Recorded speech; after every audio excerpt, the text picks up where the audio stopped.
এই ইসলাম এটা হিন্দুদেরও ধর্ম। ও মানে না, আমি কি করব?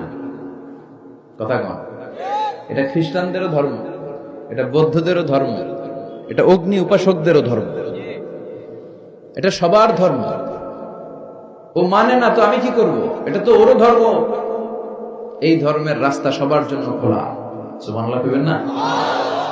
কোন হিন্দু ভাই যদি এসে বলে, হুজুর আমি এফিডেভিট করে নিয়ে আসছি, আমি হিন্দু ধর্মে থাকতে চাই না, আপনি শাহাদা বানিয়ে আমারে পাঠ করান, আমি মুসলমান হব, এই কথা বলার সুযোগ আছে? যে না, তোমার ঢোকার সুযোগ নাই। যতগুলা কোঠা ছিল কোঠা শেষ, তুমি আর ঢুকতে পারবে না। কথা কম। ঢুকতে পারবে সবার জন্য। The door of Islam is open for everyone on earth. এই পৃথিবীর সবার জন্য খোলা।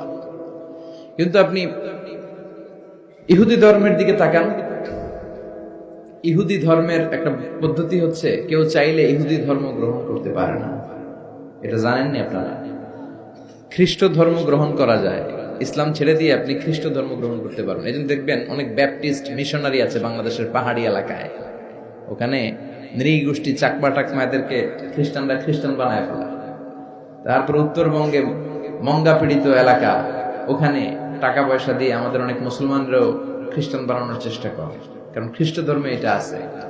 কিন্তু ইহুদি ধর্মে এই সিস্টেম নাই। কত বড় গাদ্দার! ওদের ধর্ম যদি কেউ মানতেও চায়, ওরা ঢুকতেও দেয় না।